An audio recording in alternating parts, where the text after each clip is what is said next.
Hi there, this is Peter Billis of the Otago Polytechnic Avalanche program, and I'm here to talk to you about the Avalanche Risk Management Level 5 course that we've recently redeveloped.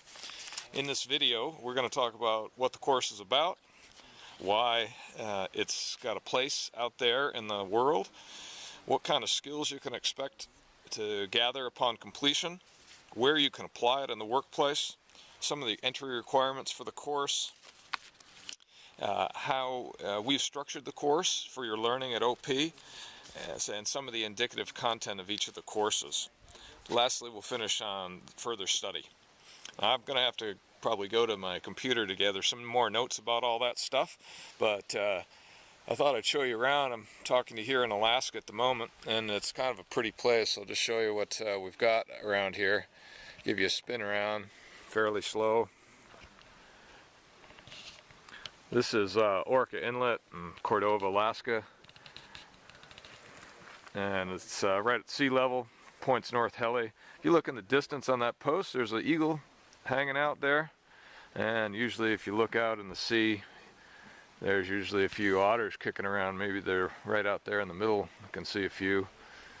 Just looking around, you see the mountains. It's springtime here at the Orca Lodge, and this is the base for the heli operation. See a few base there. There's a few folks. Hey, you guys want to wave? Be in a video, make you famous. Awesome. So for the rest of this, we'll go inside and I'll talk about some of the detail. Thanks. Why did we create this program and qualification?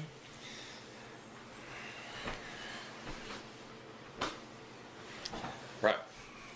The Avalanche Risk Management Level 5 program and qualification was created to help keep you safe in dynamic environments.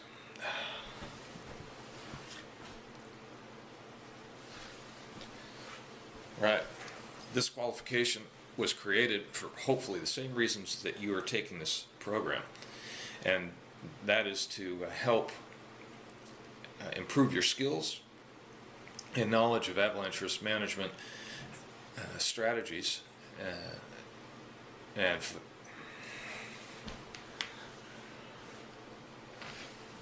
right. Why did we create this qualification? Well, hopefully for the same reasons that you're doing this program.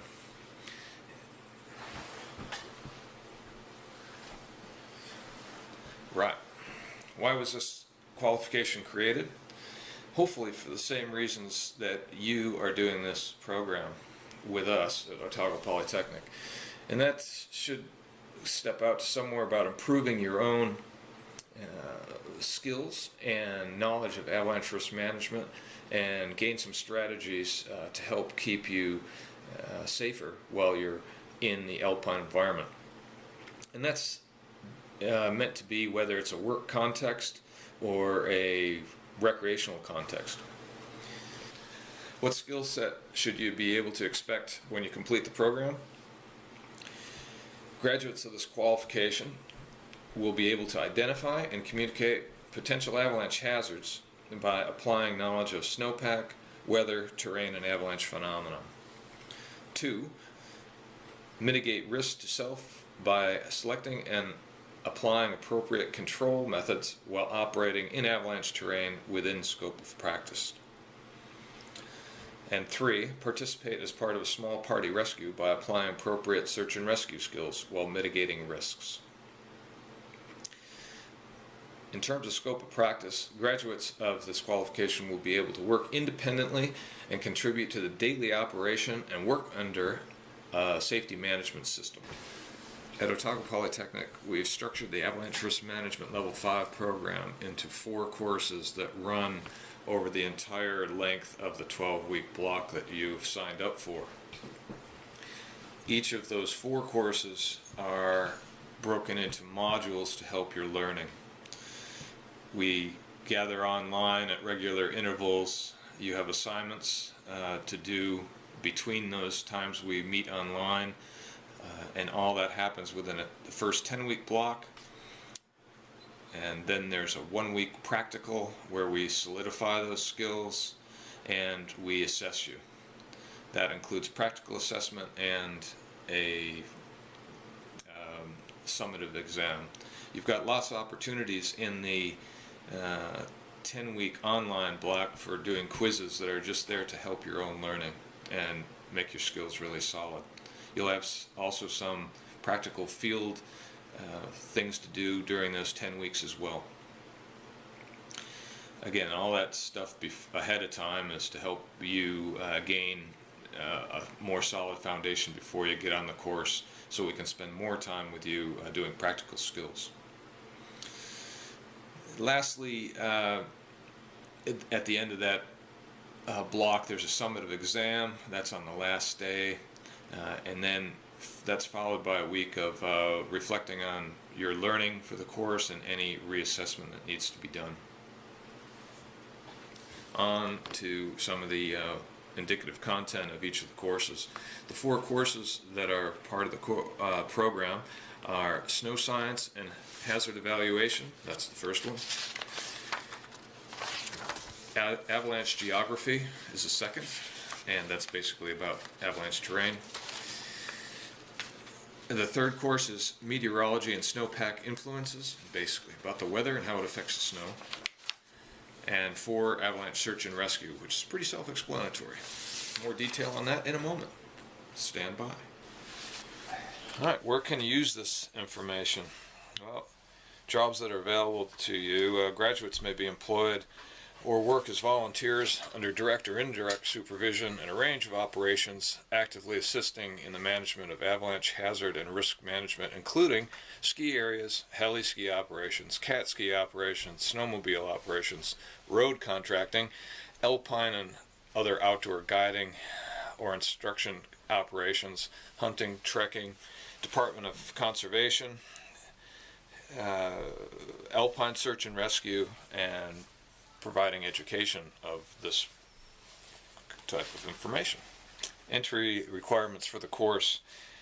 Because this is first level professional course, we do ask that you come with the ability to use a transceiver, shovel, and probe, at least to a basic level. And on the course we will help tweak your skills and get that to a higher level.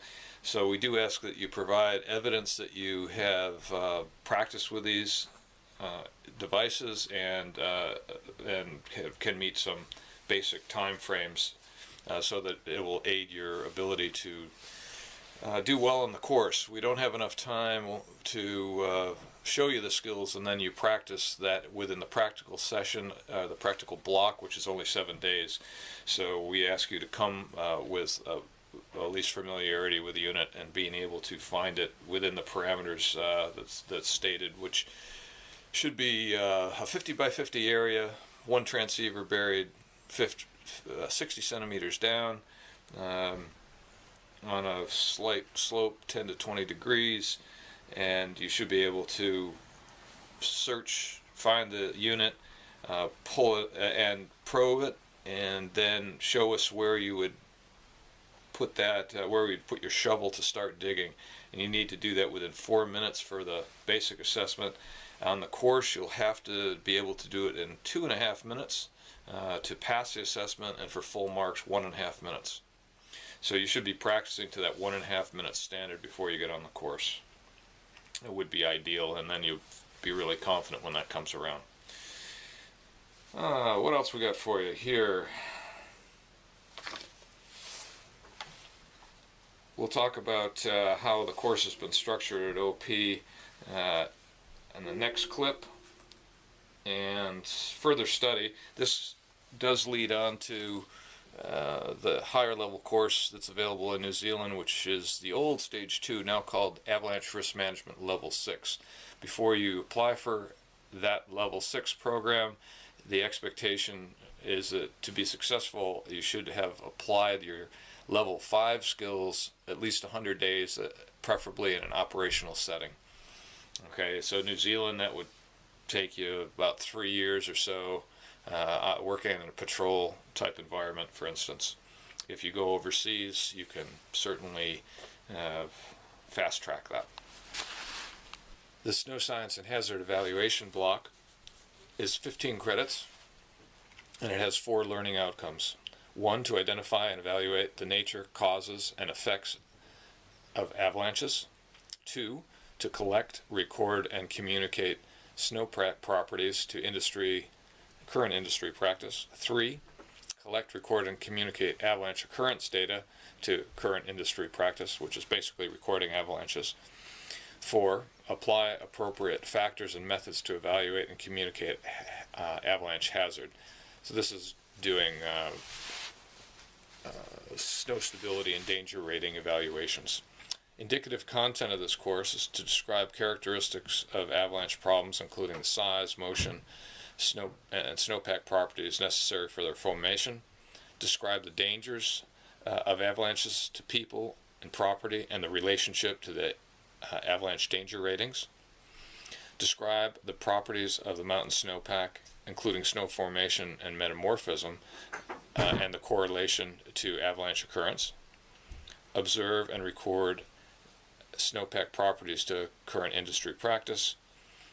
Describe the factors and methods used for stability evaluation, then evaluate and communicate that information. The Snow Science and Hazard Evaluation block is assessed by 40% is performing a practical snow profile. That's a must pass, and the rubric the criteria is available in the rubrics that you'll have available in the course. Also, 50% is your ability to do a stability danger rating evaluation. That's based on an average of 2 of those stability evaluations that you do. And in that, we're assessing 3 different learning outcomes, not just the one. So it's quite a practical-based way of doing that. And then lastly, there's a 10% written exam for this, and that's a must-pass at 50%. And that test learning outcome 1 about the nature, causes, and effects of avalanches.